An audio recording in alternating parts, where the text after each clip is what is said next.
This law was passed in 2021. You are the National Assembly. Yes. So what happened? And also, what would be the role of Parliament in a procurement process?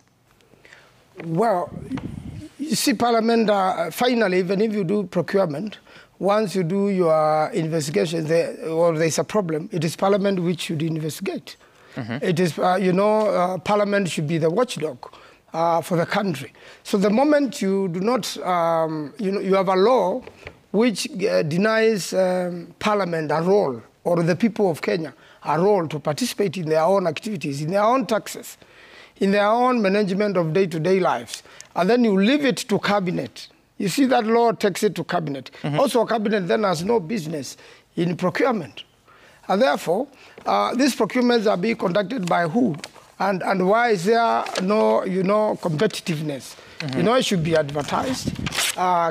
Different companies, including Kenyan companies, should participate.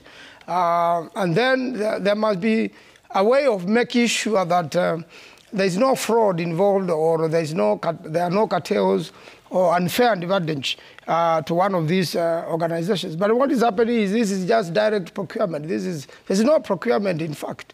It's direct sourcing. And it is their own place, it has its own place in law. There is every likelihood that something will go extremely wrong. We are aware that there are a lot of bribes being exchanged for these companies to get jobs here. And that is it. There's nothing much that will come out. Bribes. How much? In billions. To who? To some of these political party leaders. And that's why you find that they are able to fight for it. That's why you find strategic... Who are you talking about? I am talking about Raila Odinga and William Samoei Ruto. They have been bribed? They have been bribed by the Adani Company.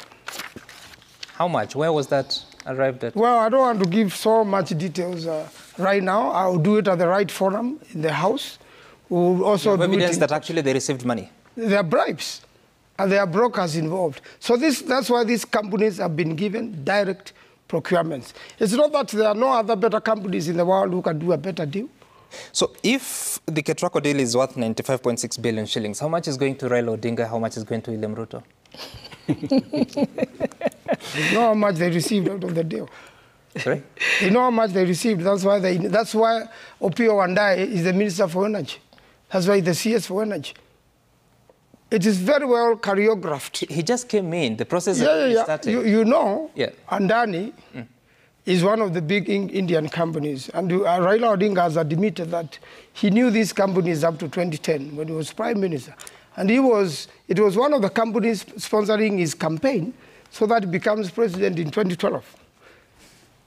Is that so? These are some of the companies. So it's a bigger plot. That's a very serious allegation. Yes, they are. And that's why there's no procurement. If everything was to be serious, everything should have been on the table.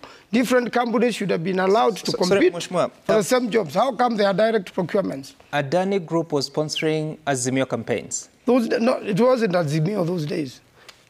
They sponsored the presidential campaign of Raila Odinga. Which election? 2012. 2013. There was a code there. There was a code movement. Kalonzo Musyoka was the running mate. Yeah, Kalonzo was part of the code. It was part of it. So these are old. These are I don't have the exact amounts, but campaigns are funded by different people. You're certain about what you're saying? Person, the campaigns, the presidential campaign is owned by a lot of foreigners, a lot of times. It's owned by businessmen, a lot of times.